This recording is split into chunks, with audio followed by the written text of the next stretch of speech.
بسم الله الرحمن الرحيم. السلام عليكم ورحمة الله وبركاته. إن الحمد لله نحمده ونستعينه ونستغفره ونعوذ بالله من شرور أنفسنا ومن سيئات أعمالنا. من يهده الله فلا مضل له ومن يضلل فلا هادي له. أشهد أن لا إله إلا الله وحده لا شريك له وأشهد أن محمدا عبده ورسوله. اللهم صل وسلم على نبينا محمد وعلى آله وصحبه أجمعين. أما بعد، إخوة الإيمان أعزني الله وإياكم. Alhamdulillah, pada kesempatan sore hari ini kita bisa bertemu kembali untuk melanjutkan kajian rutin kita dari pembahasan Aqidah Tauhid, yaitu dari kitab At-Tauhid karya Syekh Muhammad bin Abdul Wahhab rahimahullah, dengan menggunakan syarah Ustadzuna Ustadz kita Ustadz Dr. Firanda Hadir JLC MA Hafizahullah Ta'ala. Semoga apa yang kita pelajari dari ilmu syar'i berupa khususnya pembahasan Aqidah Tauhid ini menjadi ilmu yang bermanfaat. Allahumma inna nas'aluka ilman nafi'an wa rizqan thayyiban wa amalan mutaqabbalan. Dan kita mohon kepada Allah Azza wa Jalla juga agar kegiatan ini menjadi amalan yang ikhlas karena Allah Tabaraka wa Ta'ala dan menjadi pemberat timbangan kita kelak pada hari kiamat. Amin ya rabbal alamin. Ikhwatul azanillah wa iyyakum. Insyaallah kita akan masuk ke bab yang ke-8. Bab yang ke-8, babu man tabarraka bi syajaratin aw hajarin wa nahwihima. Babu man tabarraka bi syajaratin aw hajarin wa nahwihima. Bab tentang orang yang ngalap berkah dari pepohonan, bebatuan, atau yang sejenisnya. Di dalam bab ini kita akan mengupas secara detail insyaallah ya tentang hukum tabarruk. Tabarruk dalam bahasa kita itu disebut dengan ngalap berkah atau mencari keberkahan. Ya. Jadi dalam bahasa Arabnya tabarruk itu thalabul barakah, mencari keberkahan. Dan keberkahan ini ya merupakan sesuatu yang disukai, dicari oleh manusia, disukai dan dicari oleh kaum muslimin. Ya. Oleh karenanya dalam Islam ya telah mengatur poin penting ini, telah mengatur permasalahan penting ini. Dan dalam Islam itu memang ada keberkahan. Ya. Allah Azza wa Jalla zat yang satu-satunya zat yang memiliki hak untuk memberikan keberkahan, dan satu-satunya zat yang berhak untuk menentukan keberkahan itu ada di mana. Keberkahan itu ada pada siapa? Keberkahan itu ada di waktu apa? Itu semua adalah hak Allah Azza wa Jalla semata. Maka tidak bisa kita ngalap berkah itu dengan semau diri kita, atau ngalap berkah tanpa ilmu. Dan sangat disayangkan banyak dari sebagian orang yang salah di dalam mencari keberkahan, berlebih-lebihan dan melampaui batas di dalam mencari keberkahan, sehingga keluar dari koridor syariat. Terjerumus dalam praktek-praktek kesyirikan, ya. dan umumnya disebabkan karena kejahilan, ya, disebabkan karena kebodohan, ya. Oleh karenanya, ya, penting sekali untuk kita mengetahui cara mencari keberkahan yang sesuai dengan syariat, ya. Dan juga dalam waktu yang sama kita juga harus mengetahui cara yang keliru, cara yang bid'ah, ya, dan bahkan berupa kesyirikan. Jadi ada tabarruk yang syar'i, ada tabarruk yang bid'i dan syirki.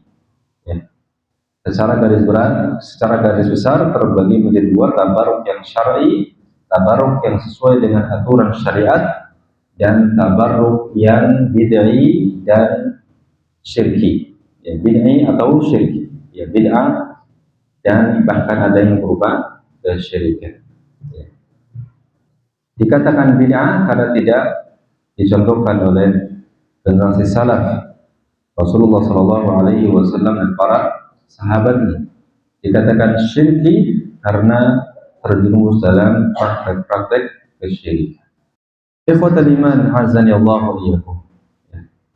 Maka sungguh merupakan sebuah fenomena yang miris, ya, yang menyedihkan kita, ya, yaitu banyaknya merebaknya praktek-praktek mencari keberkahan yang tidak disyariatkan. Bukan hanya di negeri kita, ikhwah, bukan hanya di negeri kita, tapi juga di berbagai penjuru negeri Islam, ya. Bukan hanya di negeri kita, tapi juga di negeri-negeri lainnya dari negeri-negeri kaum muslimin, ya. Dan bahkan sudah sampai pada tahapan bahwa itu sudah dianggap sebagai tradisi, atau bahkan juga dianggap sebagai salah satu bentuk peribadahan yang dicintai oleh Allah Subhanahu wa Ta'ala. Dijadikan sebagai tradisi, seolah-olah itu adalah tradisi Islam, ya. Dan bahkan dianggap sebagai sesuatu bentuk peribadatan yang dicintai oleh Allah Subhanahu wa Ta'ala, ya.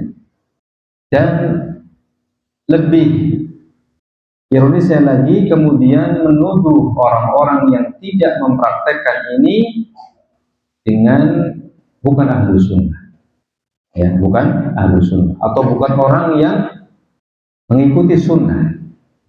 Karena ketika orang yang seperti ini mempraktekkan hal-hal seperti ini, maka ya terbolak-balik antara yang sunnah dengan yang bid'ah, yang sunnah dengan bid'ah, yang bid'ah yang apa?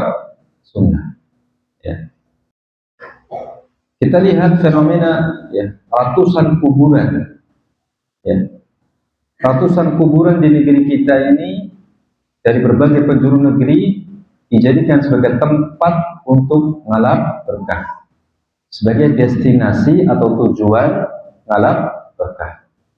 Bahkan muncul akhir-akhir ini oknum-oknum yang membuat kuburan palsu, nggak ada isinya, tapi dibuat saja. Apa tujuannya? Cuan. Cuan itu bahasa apa? Cina. Ya. Duit. Ujung-ujungnya ke sana. Bahkan sengaja di sana dibuatkan apa? Kotak bawah atau di apanya di atasnya kuburan itu ada kotak besar memanjang. Ya. Ketika dicek masih kosong. Ya. Ya. Alhamdulillah, hari demi hari, ya, pemahaman kaum muslimin tentunya dengan taufik dari Allah Azza wa Jalla, dan juga kemudian dakwah dari kaum muslimin, ya, melalui media sosial dan seterusnya, makin banyak kaum muslimin yang mulai sadar, mulai paham, ya, mulai sadar, mulai paham bahwa itu adalah tidak benar, tidak disyariatkan. Ya, bahkan sampai-sampai mereka rela safar jauh, ya, berhari-hari mengeluarkan uang yang tidak sedikit, ya, demi mendatangi kuburan-kuburan keramat, berdiam di sisinya, iktikaf di sisinya, mengusap-usapnya, ya, untuk mencari keberkahan. Dan sebagian mereka kemudian mengambil tanah kuburan, ya. Sebagai apa? Sebagai obat atau mungkin sebagai eh, wasilah untuk ngalap berkah dan seterusnya. Ya. Dan juga di sana banyak kaum muslimin yang meyakini bahwa berdoa, sholat, dan membaca Al-Quran di kuburan itu lebih berkah dan lebih utama. Dan ini wakil, nyata real, ya. Meyakini bahwa membaca Al-Quran, sholat, ya, dan berdoa di kuburan itu lebih afdal, lebih berkah, ya. Sehingga kemudian mereka membangun kubah, ya, dihiasi kuburan itu sedemikian rupa, ya, sedemikian rupa sampai tanahnya nggak kelihatan lagi, subhanallah. Nisannya dibuat entah apa itu yang kuning-kuning rasa warnanya itu, ya. Kemudian juga atasnya, subhanallah, sedemikian rupa, ya. Dan Rasulullah Shallallahu Alaihi Wasallam itu sudah mengingatkan umatnya 5 hari dan 1 hari sebelum beliau wafat bahwa ini adalah perbuatannya orang-orang Yahudi dan Nasrani ahli kitab, ya. Rasulullah sudah mengingatkan. Rasul mengatakan la'natullahi 'alal yahud ittakhadhu qubur anbiya'ihim masajid. Laknat Allah atas orang-orang Yahudi. Apa sebab laknatnya? Karena mereka telah menjadikan kubur-kubur Nabi mereka sebagai masjid. Maksudnya sebagai tempat ibadah. Ya, sebagai tempat ibadah, membaca Al-Quran, sholat, berdoa, dan seterusnya. Ini sudah diingatkan. Bahkan menjelang wafatnya Nabi Shallallahu Alaihi Wasallam, beliau masih mengingatkan akan hal itu. Beliau memulai dakwahnya dengan akidah tauhid, kemudian di akhir hidup beliau juga ditutup memperingatkan tentang akidah tauhid. Ini perkara yang sangat penting. Ya. Maka hal ini tentu sangat berbahaya dan bisa jadi menjerumuskan sebagian orang ke dalam kesyirikan.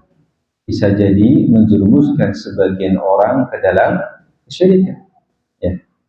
Karena belum tentu semua orang yang datang ke sana itu melakukan hal yang sama. Mungkin sebagian orang, ya. Sampai akhirnya apa?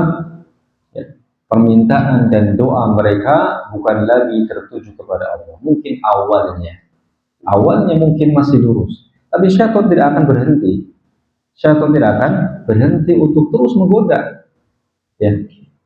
Karena tujuan akhir syaitan dari godaan syaitan itu adalah sampai orang itu terjatuh dalam kesyirikan, kekufuran. Nah, itu, ya. Itu tujuan apa? Puncaknya. Tapi melalui khutuwat, melalui langkah-langkah. Bukan langsung jelek enggak, tapi langkah-langkah, ya, yang sampai kemudian seseorang tidak sadar bahwa dirinya telah terperangkap dalam, ya, tipu daya syaitan, ya. Akhirnya sampai meminta kepada penghuni kuburan atau mayat-mayat tersebut, ya. Nah, kemudian penulis atau pensyarah di sini menjelaskan beberapa poin penting yang harus kita ketahui, ya, untuk memahami kaidah syariat yang mengatur, ya, kegiatan ngalap berkah. Ini penting sekali untuk kita ketahui, ya. Sebelum kita membahas dalil-dalil yang disampaikan oleh penulis, di sini pensyarah, ya, memaparkan beberapa poin penting yang berkaitan dengan kaidah syariat tentang aktivitas ngalap berkah. Yang pertama, ya, beliau menjelaskan tentang makna istilah berkah, ya. Istilah berkah dalam bahasa Arab itu kembali kepada 2 makna. Yang pertama yaitu bertambah dan menetap. Ya, berkah itu artinya kembali kepada 2 makna, yaitu bertambah dan menetap. Kalau dalam bahasa Arabnya al-barakatu yakni subutul khair wa ziyadatuhu. Thubutul khairi wa ziyadatuhu, menetapnya kebaikan dan bertambahnya kebaikan itu, ya. Jadi bertambah dan menetap, itu makna berkah, ya.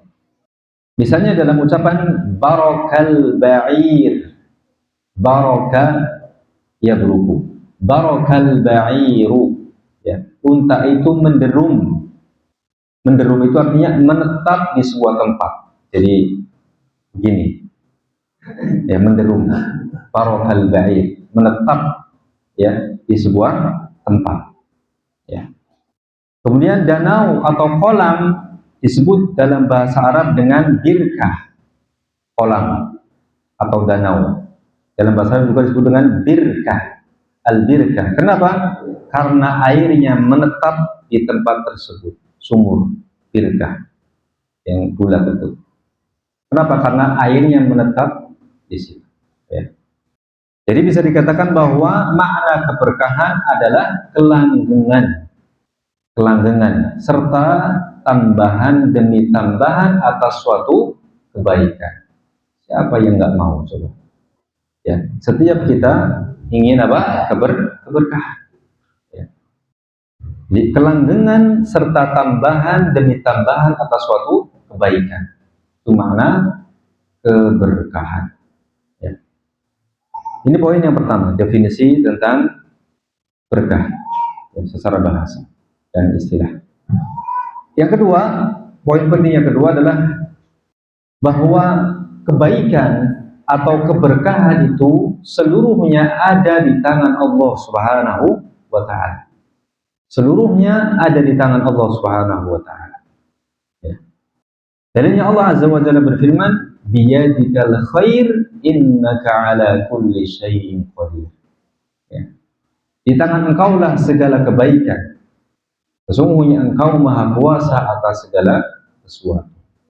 Al-Imam At-Tabari rahimahullah menjelaskan ayat ini, beliau mengatakan, ay kullu dzalika biyadika wa ilaika la yaqdiru ala dzalika ahad li'annaka ala kulli syai'in qadir duna sa'iri khalqi wa duna man ittakhadahu al-musyrikun min ahli al-kitab wal ummiyyin min al-arab ilahan wa rabba ya'budunahu min dunik al-masih wal andad allati ittakhadhaha al-ummiyun rabba. Ya. Yakni semua kebaikan di tanganmu dan kembali kepadamu. Semua kebaikan di tanganmu dan kembali kepadamu. Tidak seorang pun yang menguasainya. Karena engkaulah yang maha kuasa atas segala sesuatu, bukan makhluk manapun, bukan pula apapun yang dijadikan sembahan dan Tuhan oleh kaum musyrikin, baik dari kalangan ahli kitab maupun musyrikin Arab, seperti Nabi Isa yang disembah oleh Nasrani dan sembahan-sembahan yang disembah oleh orang Arab selain. Intinya bahwa kebaikan atau keberkahan itu seluruhnya ada di tangan Allah Subhanahu wa ta'ala. Ya. Dan di antara kebaikan itu adalah kenikmatan, nikmat dari Allah Subhanahu wa ta'ala itu adalah kebaikan. Dan Allah Azza wa Jalla berfirman, "Wa ma bikum min ni'matin faminallah." Dan apa saja nikmat yang datang kepada kalian itu semuanya datang dari Allah Subhanahu wa ta'ala. Ini yang harus kita yakini, bahwa semua kebaikan, semua keberkahan, semua kenikmatan itu semata-mata datang dari Allah Subhanahu wa ta'ala. Ya, dan ini salah satu bentuk syukur kita, yaitu meyakini bahwa semuanya adalah nikmat dari Allah Tabaraka wa ta'ala. Ya, apapun itu yang kita rasakan dari kemudahan dan nikmat, ya, itu semua semata-mata datang dari Allah Azza wa Jalla. Ya. Maka jika seluruh kebaikan, kenikmatan, karunia dan anugerah baik di dunia maupun di akhirat, ya, adalah milik Allah Subhanahu wa ta'ala semata, maka seluruh keberkahan, yaitu kelanggengan dan bertambahnya suatu kebaikan, juga adalah milik dan atas kuasa Allah Subhanahu wa ta'ala. Oleh karenanya, ya, Allah Azza wa Jalla menyifati dirinya dengan tabarak. Tabarakalladzi biyadihil mulk wa huwa ala kulli syai'in qadir. Ya. Apa artinya tabarak? Ya. Tabarak ya. Yani artinya di antara maknanya adalah datangnya seluruh kebaikan hanya dari Allah Subhanahu wa taala. Ya. Datangnya seluruh kebaikan hanya dari Allah Subhanahu wa taala. Itu makna tabarak. Masya Allah, tabarakallah. Masya Allah, tabarakallah. Ketika kita melihat saudara kita mendapatkan nikmat, kita mengucapkan Masya Allah, tabarakallah. Karena kehendak Allah dan seluruh kebaikan datangnya dari Allah. Akan hilang hasan, akan hilang iri dari diri kita. Ya, Masya Allah, tabarakallah. Barakallahu fi sayyaratik, barakallahu fi malik. Masya Allah, tabarakallah. Mendoakan keberkahan. Ya.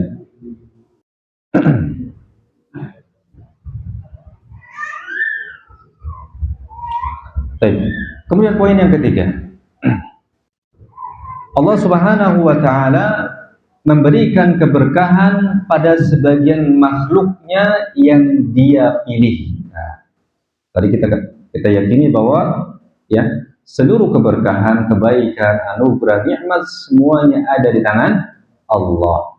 Dan Allah ya memberikan keberkahan pada sebagian makhluknya yang Dia pilih. Ada yang berupa tempat, ada yang berupa waktu, ada yang berupa zat. Ini Allah yang memilih, Allah yang menentukan. Kemudian juga bagaimana cara ngalah berkahnya, ini juga harus sesuai dengan syariat. Gitu. Ya. Allah Azza wa Jalla berfirman, wa rabbuka yakhluqu ma yasha'u wa yakhtar, ma kana lahumul khiyarah. Dan Tuhanmu menciptakan apa yang Dia kehendaki dan memilihnya. Ya. Jadi kita harus tunduk dan patuh terhadap pilihan Allah. Allah memilih ini, ya sudah kita yakini, kita amalkan sesuai dengan apa yang Allah tuntunkan. Ya. Maka lahumul khiyarah, sekali-kali tidak ada pilihan bagi mereka. Tidak ada pilihan bagi kita kecuali ya menetapkan apa yang sudah Allah pilihkan ya dari makhluknya ya untuk mencari keberkahan ya. Ya. Maka ya karena Allah Azza wa Jalla Maha Esa dalam penciptaan ya, wa rabbuka yakhluq ma yasha. Allah Maha Esa dalam menciptakan. Kita sudah meyakini itu satu-satunya yang menciptakan, satu-satunya zat yang menciptakan. Maka Dialah satu-satunya zat juga yang memilih. Tidak ada pilihan bagi kita, tidak ada pilihan bagi kita ketika Allah Azza wa Jalla sudah memilih, menentukan. Ya. Maka Allah Azza wa Jalla juga Maha Esa dalam memilih. Ya. Sehingga Allah Azza wa Jalla menafikan pilihan dari makhluknya. Ma kana lahumul khiyarah. Ya.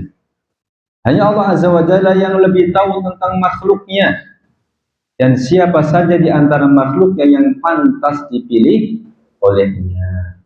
Ya. Yani pilihan menentukan sesuatu itu berkah maksudnya. Pilihan menentukan sesuatu itu berkah, itu hanyalah haknya Allah Subhanahu wa taala. Kalau diberikan haknya kepada makhluk akan kacau. Karena makhluk itu berpikir dengan akal dan kemampuan level akal itu berbeda-beda.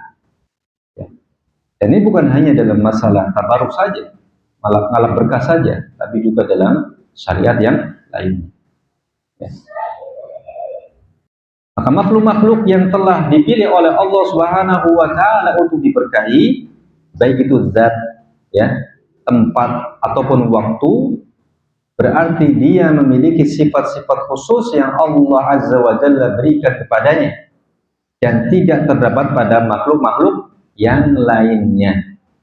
Ya, ada waktu-waktu yang dipilih oleh Allah Azza wa Jalla ya, yang lebih utama. Ya.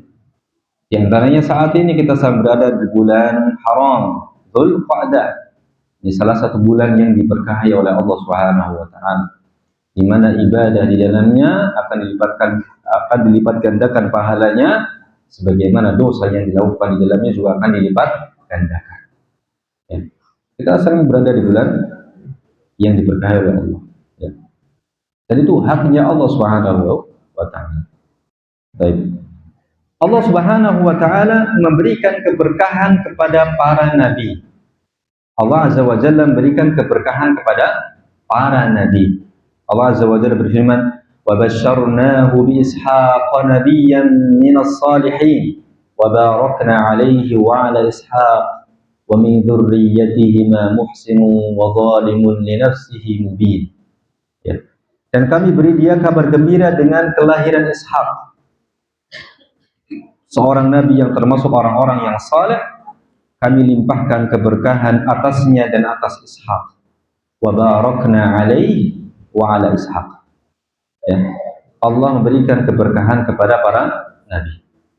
Dan di antara anak cucunya ada yang berbuat baik, dan ada pula yang zalim terhadap dirinya sendiri dengan nyata. Ya. Allah Azza wa Jalla juga berfirman tentang Nabi Isa alaihi salam, "Qala inni 'abdullah atani al-kitaba wa ja'alani nabiyya wa ja'alani mubarakan aina ma kunt." Dia berkata, sesungguhnya aku adalah hamba Allah, dia memberiku al-kitab, yaitu al-Injil. Injil, dia menjadikan aku seorang nabi, dan dia menjadikan aku seorang yang diberkati di mana saja aku berada. Ya. Ini dalil yang menjelaskan bahwa para nabi itu ya diberkahi. Ya. Kemudian juga atas kehendak Allah Subhanahu wa taala dan hikmahnya, Allah menjadikan sebagian tempat itu berkah. Ya. Kalau nabi berarti zat, ya. Berkahan pada zat. Allah juga dengan kehendaknya dan hikmahnya menjadikan sebagian tempat itu berkah, seperti Makkah, Madinah, dan Masjidil Aqsa. Ya. Makkah, Madinah, dan Masjidil Aqsa. Allah Azza wa Jalla berfirman tentang Makkah, "Inna awwala baiti wudi'a lin-nasi lalladzi bi Makkah mubarakan wa hudan lil 'alamin." Ya. Sesungguhnya rumah yang mula-mula dibangun untuk tempat beribadah manusia adalah Baitullah di Makkah. Makkah yakni Makkah. Ya. Mubarakan wa hudan lil 'alamin, tempat yang diberkahi dan menjadi petunjuk bagi semua manusia. Pun demikian, Allah Azza wa Jalla memuliakan sebagian waktu dengan memberkahinya. Dari tempat, kemudian waktu. Ya. Seperti bulan Ramadan, kemudian Lailatul Qadar, 10 hari awal bulan Dzulhijjah, yang sebentar lagi insyaallah kita akan masukinya. Kemudian hari Jumat, kemudian sepertiga malam terakhir. Ini waktu-waktu yang diberkahi oleh Allah Subhanahu wa taala. Ya. Demikian juga Allah memberkahi sebagian benda tertentu. Ya, sebagian benda tertentu. Seperti apa? Hujan. Hujan. Hujan itu berkah. Makanya jangan ngeresulah kalau turun hujan. Nah, ini banyak ini ya. Ngeresulah, ya. Itu berkah. Ya. Kebaikan. Ya. Kemudian makanan sahur itu juga berkah. Ya, tasahuru fa inna bis sahuri barakah. Makan sahurlah kalian karena sungguh dalam makan sahur ada keberkahan. Kemudian air Zam-Zam. Air Zam-Zam juga air yang berkah. Ya. Kemudian kurma ajwa, ya. Dan juga pohon zaitun. Ya. Pohon zaitunnya. Itu benda-benda diberkahi. Ya. Allah berfirman, "Wa nazzalna minas samaa'i maa'an mubaraka fa ambatna bihi jannatin wa habbal hasid." Ini tentang hujan. Dan kami turunkan dari langit air yang berkah, air yang banyak manfaatnya. Lalu kami tumbuhkan dengan air itu pohon-pohon dan biji-biji tanaman yang dipanen. Ya. Kemudian tentang zaitun. Allahu nurus samawati wal ard, mathalu nurihi kamishkatin fiha misbah, al-misbahu fi zujajah, az-zujajatu ka'annaha kawkabun durriyyun yuqadu min syajaratin mubarakah zaitunatin la syarqiyyatin wala gharbiyyah yakadu zaituha yudhi'u walau lam tamsashu nar. Ini pohon zaitun, ya. Kemudian, ya, perumpamaan Allah Azza wa Jalla memberikan perumpamaan, ya. Tidakkah kamu perhatikan bagaimana Allah telah membuat perumpamaan kalimat yang baik seperti pohon yang baik, ya, kalimat yang baik itu seperti pohon yang baik, akarnya kokoh dan cabangnya menjulang ke langit.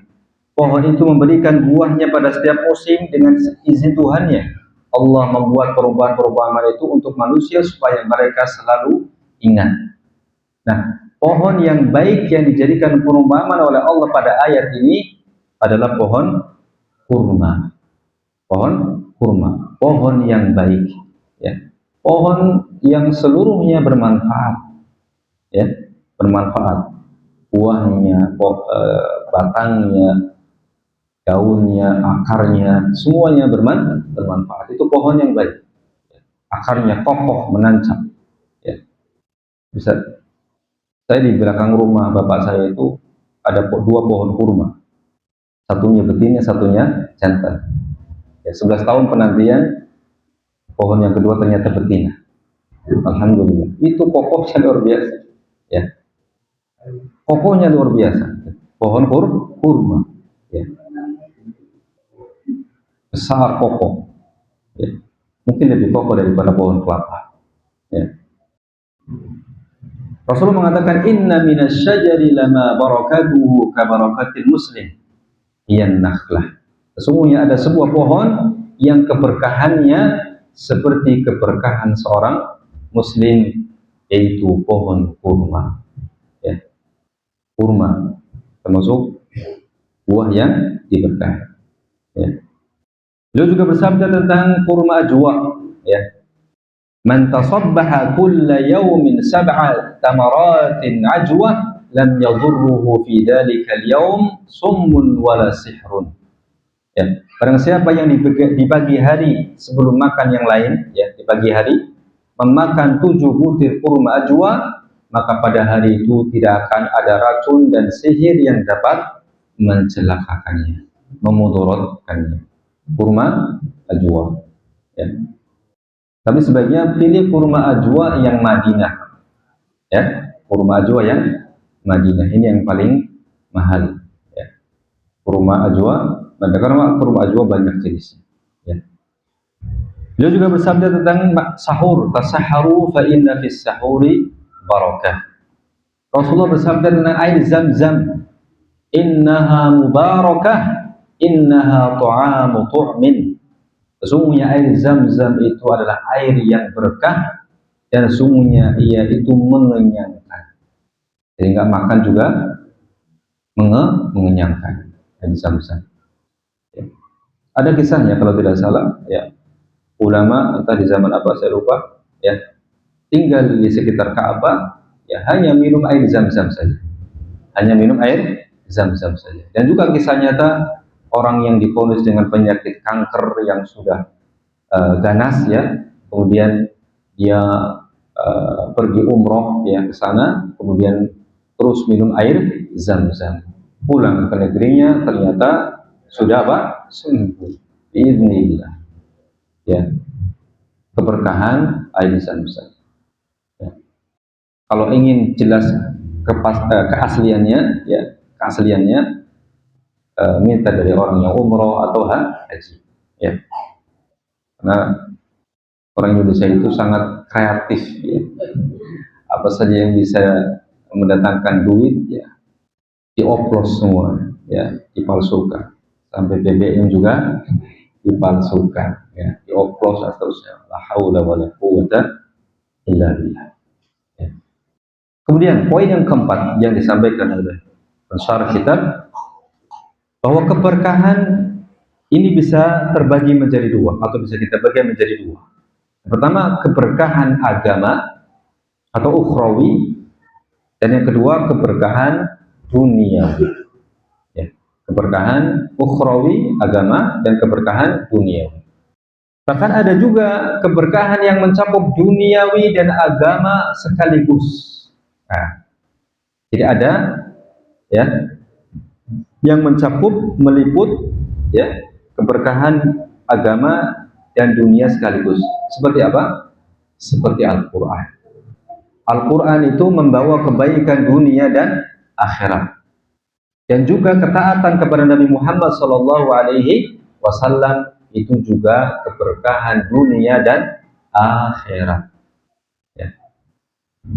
Adapun keberkahan yang agama murni, keberkahan ukhrawi yang murni, ya, seperti misalnya keberkahan 3 masjid, ya, keberkahan agama yang murni, agama murni atau ukhrawi murni adalah keberkahan 3 masjid, yaitu Masjid Al-Haram, kemudian Masjid An-Nabawi, dan Masjidil Aqsa.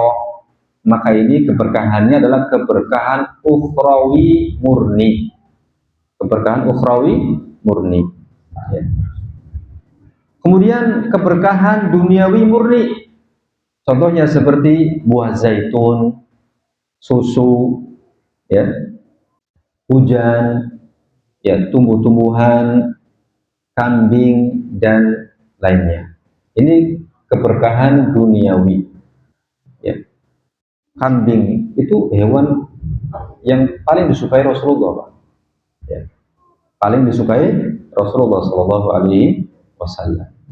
Hanya saja di kita cara ngolahnya ini yang banyak kemudian menimbulkan kolesterol tinggi. Cara ngolahnya, cara masaknya, gitu.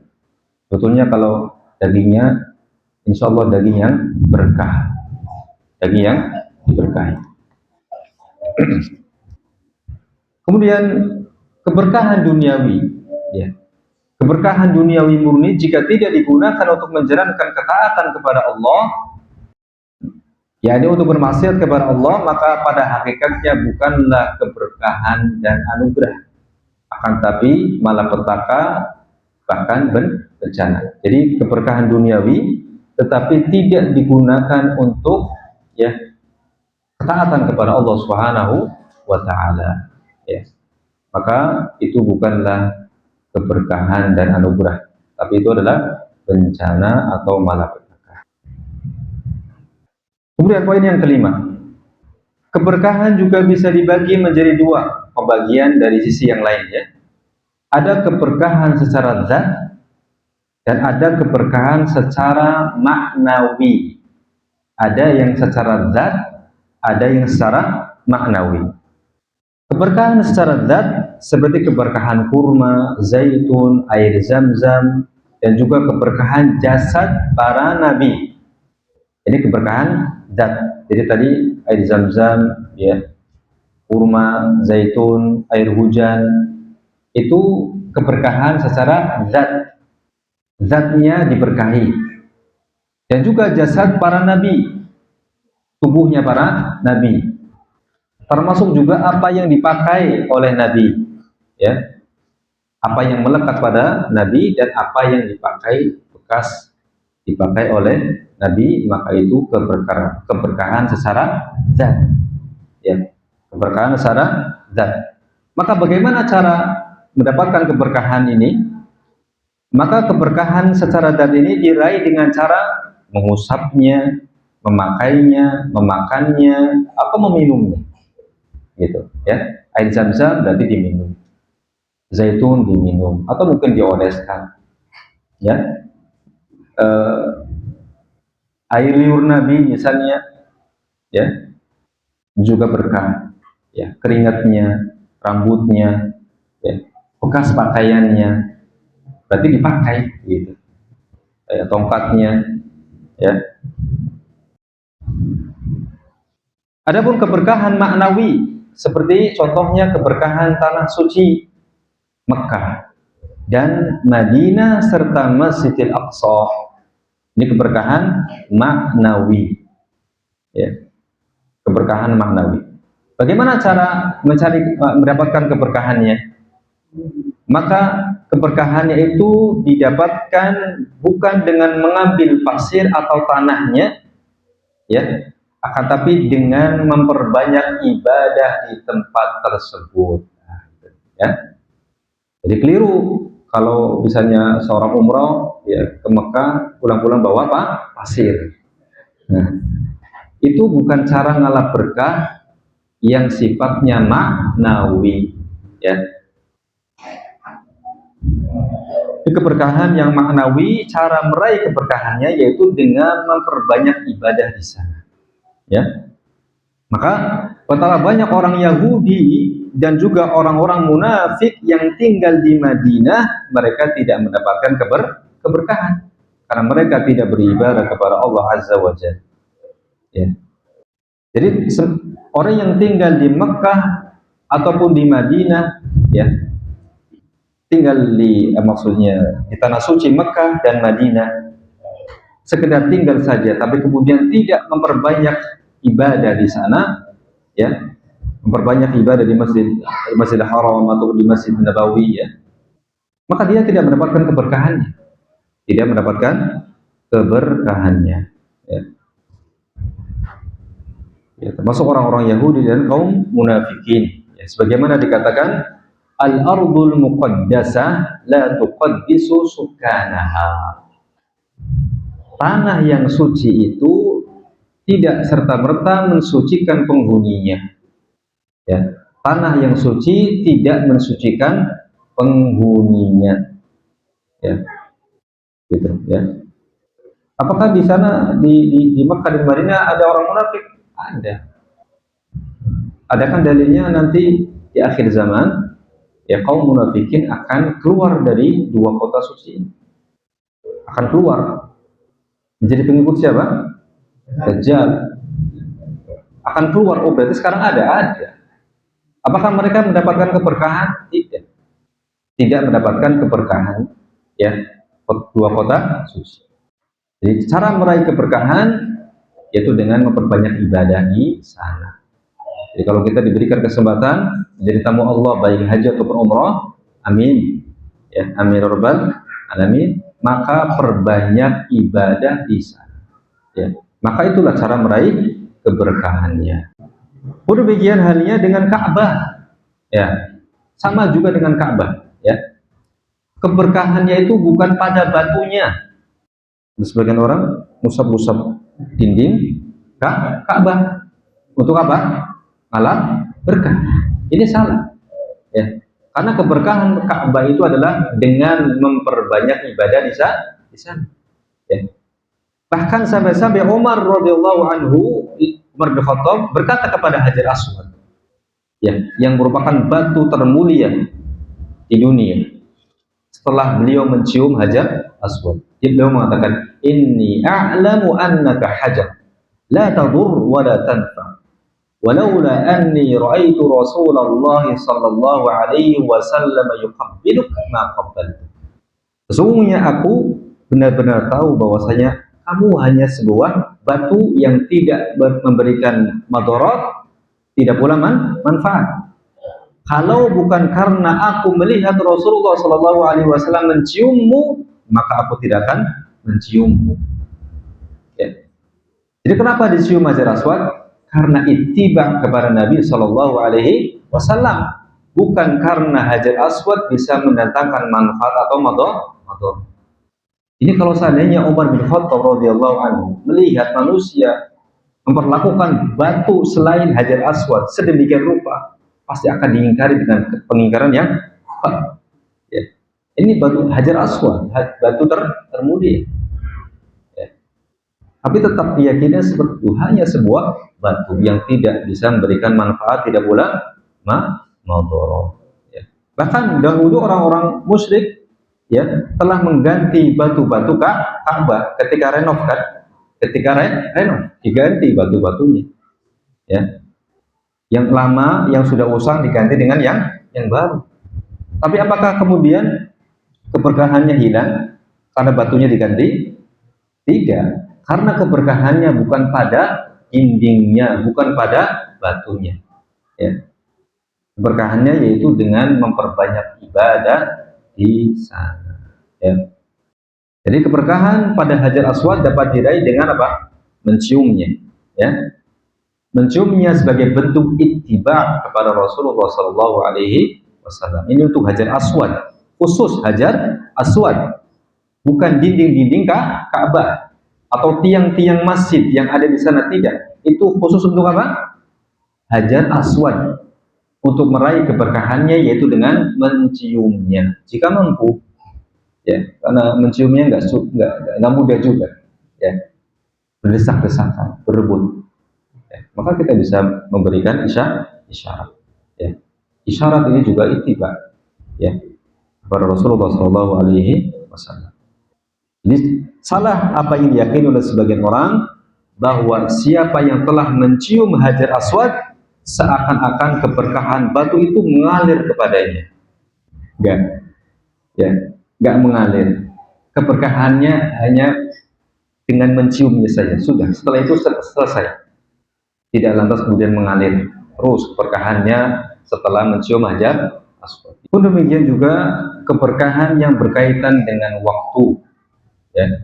Keberkahan yang berkaitan dengan waktu seperti bulan Ramadan, malam Lailatul Qadar, 10 hari awal Dzulhijjah, sepertiga malam yang terakhir, ini juga cara meraih keberkahannya yaitu dengan memperbanyak amal ibadah di dalamnya sesuai dengan tuntunan Rasulullah Sallallahu Alaihi Wasallam. Memperbanyak ibadah-ibadah yang sesuai dengan tuntunan Rasulullah Sallallahu Alaihi Wasallam. Ya. Memperbanyak ibadah pada waktu-waktu tersebut. Dan betapa banyak orang kafir, orang ateis, orang munafik, dan juga para pelaku maksiat dari kalangan kaum muslimin yang tidak bisa meraih keberkahan bulan Ramadan. Kenapa? Karena mereka tidak mengisinya dengan ibadah. Ya. Sama-sama mendapat di bulan Ramadan, tapi satu kelompok mendapatkan keberkahan, yang lainnya tidak mendapatkan karena tidak mengisinya dengan ibadah. Ya. Bahkan isi dengan maksiat.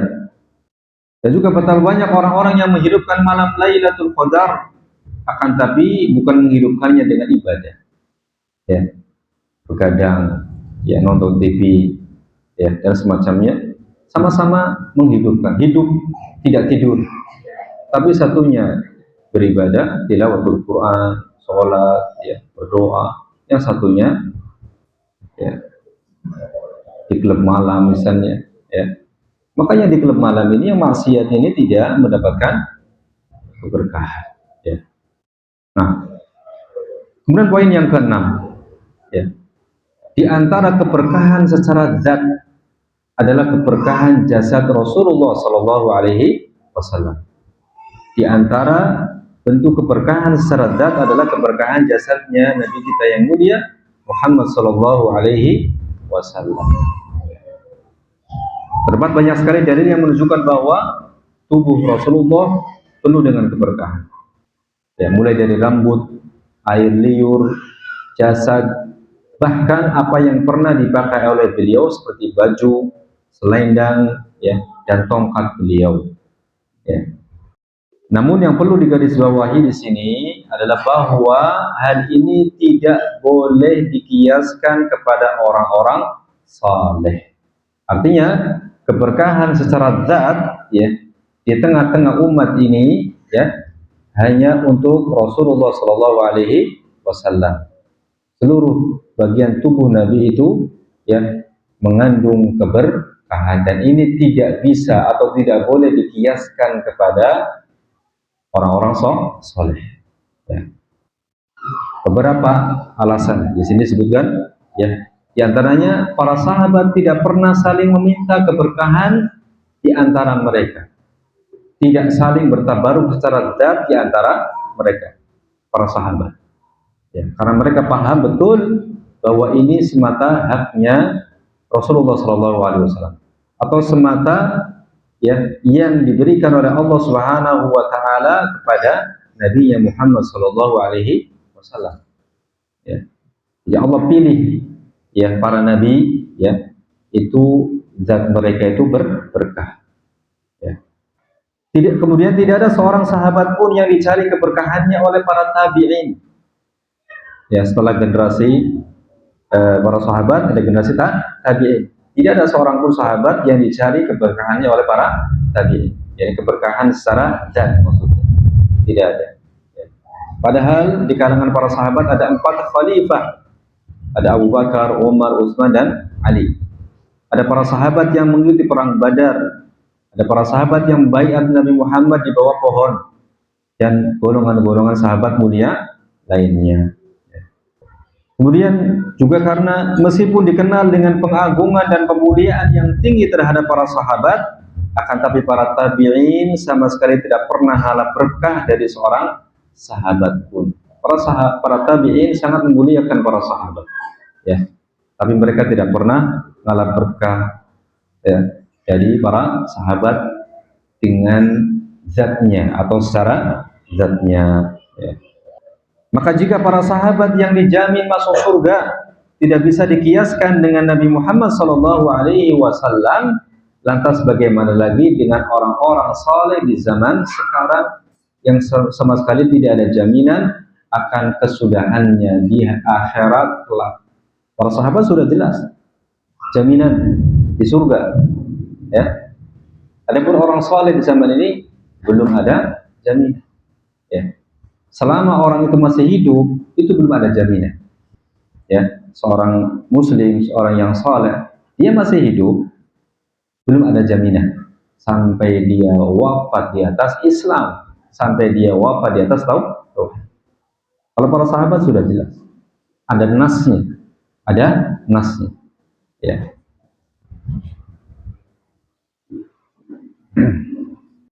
Jika dikatakan bahwa illah jami'ah atau poin kesamaan yang dijadikan dasar pengkiasan antara Rasulullah dan orang soleh setelah beliau adalah kesalehan, maka ada 2 kemungkinan di balik hal itu. Mereka mengkiaskannya dengan apa? Sama-sama soleh.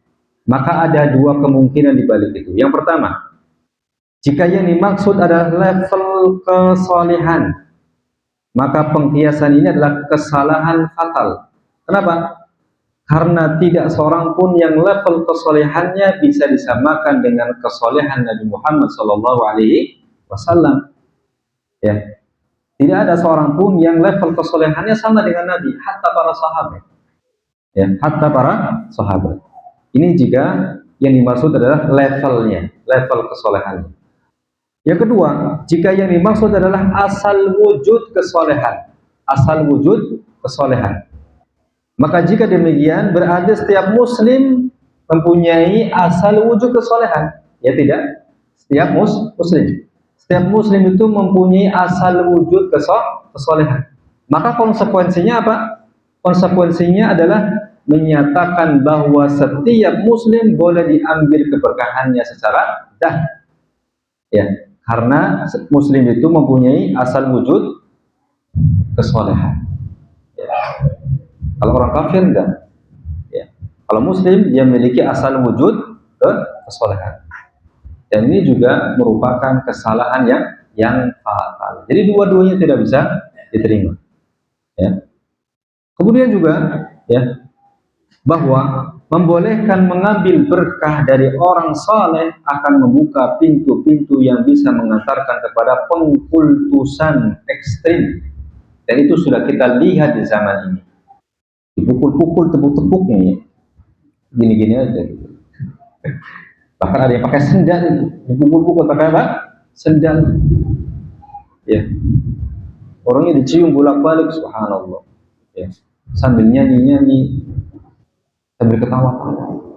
Akhirnya muncul yang demikian, ya. Apalagi jika yang melakukannya adalah orang-orang awam yang tidak bisa diarahkan kepada batasan tertentu. Kultus, ya. Akhirnya hulu, ya. Hulu itu terlarang baik kepada orang yang masih hidup ataupun orang yang sudah meninggal. Ya. Ini maksudnya nanti ke hulu. Dan Rasul sudah mengingatkan wa iyyakum wal ghulu fa inna ma ahlaka man kana qablakum al-ghulu. Jauhi oleh kalian hulu, ya, sikap berlebihan, ya, mengkultuskan orang dan semacamnya, karena yang membinasakan orang-orang sebelum kalian adalah hulu. Loh, kemudian terakhir, lalu bagaimana cara yang benar untuk mencari keberkahan dari orang soleh? Bagaimana cara yang benar untuk mencari keberkahan dari orang yang soleh? Cara yang benar, bagaimana? Kalau secara zat nggak bisa, ya, itu hanya haknya Rasulullah SAW. Itu yang Allah berikan hanya kepada Rasulullah SAW dari umat ini. Ya. Bagaimana caranya untuk mencari keberkahan dari orang yang soleh? Yaitu dengan duduk di majelisnya untuk mengambil keberkahan ilmunya. Ini secara tidak langsung kita sedang berduduk bermajelis dengan persyarat kita ini, ya, Ustaz Firanda, hanya saja melalui saya misalnya. Tapi secara tidak langsung kita sedang duduk bersama dengan beliau, mengambil keberkahan ilmu beliau. Itu cara mencari keberkahan dari orang soleh. Ya. Kemudian juga meminta nasihatnya, ya. Kemudian juga meminta keberkahan doanya, meminta nasihatnya, kemudian meminta keberkahan doanya, mohon doakan. Nah, itu cara mencari keberkahan dari orang yang soleh. Bahkan bermajelis dengan orang-orang soleh yang sedang mengingat Allah merupakan sebab diraihnya ampunan Allah. Ya, bermajlis dengan orang yang saleh yang sedang mengingat Allah, ya, merupakan sebab diraihnya ampunan Allah Subhanahu wa taala. Disebutkan dalam hadis yang panjang. Insyaallah kita akan bahas hadis ini di pertemuan yang akan datang. Yang intinya dalam majlis tersebut ada seorang yang ikut nimbrung, padahal nimbrung saja, dia nggak niat untuk bermajlis ilmu, tapi karena nimbrung bersama dengan orang-orang yang soleh, akhirnya dia juga dapat kecipratan ampunan Allah Subhanahu wa taala. Bagaimana lagi kalau yang datang dari rumah langsung niat untuk menuntut ilmu, padahal dia hanya mampir saja, tapi itu memberikan dampak diampuninya dosanya oleh Allah Subhanahu wa taala. Ya, demikian ikhwah ya yang bisa kami sampaikan dalam pertemuan kali ini, mudah-mudahan bermanfaat. Insyaallah dua pekan lagi kita akan lanjutkan biidznillah insyaallah. Sallallahu alaihi Muhammad wa ala alihi washabihi wasallam. Akhiru da'wana alhamdulillahil alamin. Nafadhin bi qawlihi wa kafarat majlis subhanakallahumma wa bihamdik asyhadu an la ilaha illa anta astaghfiruka wa atubu ilaik. Assalamualaikum warahmatullahi wabarakatuh.